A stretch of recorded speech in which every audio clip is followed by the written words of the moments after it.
BTS's Jungkook appears at an old temple in Tokyo. What's behind this secret journey? A furor erupted among the Japanese and Korean army once blurry photos of a tall man in a black jacket, wearing a mask and hat, appeared on social media. The location is not an airport, not a luxury hotel, nor a famous shopping center. Rather, it is an old temple on the outskirts of Tokyo, a place rarely visited by ordinary tourists. And who would have thought the man caught on camera was none other than BTS's Jungkook? The photos were first uploaded by a local visitor who claimed to only want to pray early in the morning at the temple. He did not expect to see someone who looks very familiar but trying to blend in with the crowd. After being ascertained by fans through analysis of clothing, posture, and street style, many were convinced it was Jungkook. What makes everyone wonder is not just his presence there, but the choice of location. Sensoji Temple? No. Meiji Jingu? Not really. Jungkook is instead seen at a small temple called Inmaen, an old shrine known in local circles as a place to pray for broken relationships or being tested by distance and time. A temple guard confirmed that a strange man came in the morning, bought a piece of Emma, wooden prayer board, wrote something down, and then hung it on the wish tree. The guard did not read the contents of his prayer directly, but saw Jungkook standing for a long time in front of the altar while looking down. One of the local volunteers in charge of cleaning the temple in the afternoon admitted to skimming the handwriting in Hangul written on one of the new wooden planks. May all who have been near not feel distant, and may the wounded slowly heal. The name under the inscription is incomplete, only the initials J.K, but for fans who are familiar with Jungkook's handwriting and style, there's not much more evidence. Speculation immediately led to an emotional connection that had linked Jungkook to Jimin. It is known in advance that Jimin once called Japan a place where he felt peace after going through hard times, and some soldiers believe that this temple is one of the locations Jimin has visited secretly in 2018 when they were in a stressful time, not because of the sensation, but because of the emotions that arose from the fans who began to realize that this trip was not just a personal vacation during the period of military leave. He doesn't have to come to the temple like this, but he's coming alone to write such a wish. Even without words, Jungkook always knows how to make us feel something sincere. I'm sure it's not just about him, but about a person he always keeps in silence. That night, after leaving a small temple on the outskirts of Tokyo, Jungkook did not immediately return to a luxury hotel or relax in a crowded place. He chose to walk down the quiet, narrow alleys, past the dim streetlights and the smell of tea from the tavern that had almost closed. In his ears, only the sound of shoe steps and the rustle of the spring breeze. The phone vibrates slowly. Not from the media, not from the manager, but from one name that has not appeared in the notification. Jimin Hyung, not a long message. Only one line, "You came to that place, didn't you?" Jungkook stared at the screen for a while, then typed a reply, "I want to know why you feel at peace there. Now I understand." There was no immediate reply, but Jungkook knows sometimes silence can be the answer. Arriving at the small hotel room where he was staying quietly, Jungkook opened the window wide. The rain began to fall again, as if following him since evening. He sat by the window, picking up a small guitar and a notebook that he had always carried with him since entering the army. The first few pages contained sketches of songs about loneliness, doubt, and longing. But tonight, he opened a blank page.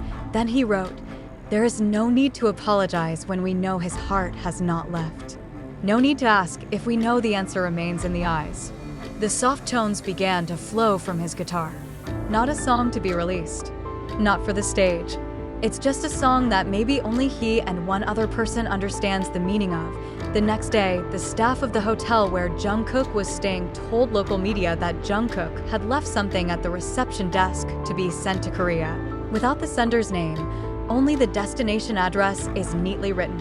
According to unofficial reports, the small package contained an Emma, wooden prayer board, that was not hung, as well as a copy of Jungkook's handwriting that he had written the night before, intended for people he referred to as soulmates in the same storm.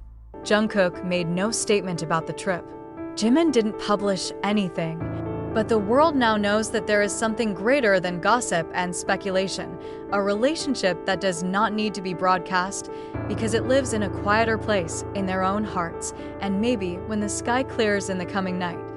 There will be one new song that sounds from the window of a small studio in Korea, an untitled song born from the footsteps of an old shrine in Tokyo, and from a prayer hung not only for God, but also for a name that will never be forgotten: A Few Days. After his return from Tokyo, Jungkook returned to military headquarters in silence. Nothing changed from the outside. His hair remained short, his clothes remained uniform, and his demeanor remained as firm and reserved as ever. But those who are sensitive enough can see there is one thing different: his way of looking at the night sky, deeper.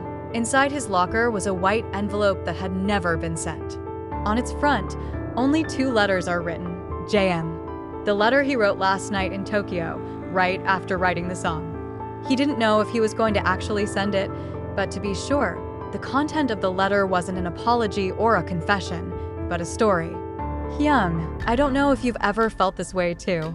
Like regretting things we didn't say, when we know it only takes a second of courage to turn distance into a wall. But I came where you came first. I understand now why you're silent. Because silence does not mean giving up. But maybe wait for a better time to talk. The letter closes with the signature JK and one small scribble, a sketch of a falling cherry blossom. That same night, on the other side of the camp, Jimin sat alone on an empty field bench. He looked up at the sky and took a deep breath. In his hand, a small piece of paper was neatly folded. He didn't read it that night because he knew it before he even opened it some time ago. While cleaning his old bag, he found a letter from Jungkook in 2019, written while they were still touring the world. If one day we are separated in silence, don't think that I am moving away. Maybe I'm just relearning how to come more sincerely. Jimin closed his eyes for a moment. Jungkook, he whispered softly, you stay the way you are, but also very different. In the weeks that followed, the army began to notice little things. A guitar note appeared in the background of the military broadcast, a song they had never heard before, but had a very familiar emotional color. Slow, honest, and feels like a prayer, some believe it was part of a song Jungkook wrote in Tokyo. Others are convinced that it is a silent bridge that is being rebuilt by 2 friends who had lost direction, but did not lose heart, and maybe, someday, they'll talk. Not on stage, not in front of the camera, but in one small room with a cup of tea, a guitar, and a laugh that was once gone but is now slowly coming home. The story between Jungkook and Jimin is not a story that needs recognition. It grows from time, is tested by distance, and is maintained by a silence of mutual understanding. A trip to a shrine in Tokyo is not an end, nor is it a new beginning, but an important part of the silent healing process. And for those who love patiently, this story is not about who is right or wrong. It's about 2 people who choose to rediscover each other in their own way. If you want the story to be developed into an emotional fiction story full of chapters, with dialogue and deep depictions of mood, I can help bring it to life in a narrative format. Just tell me the title or section you want to focus on.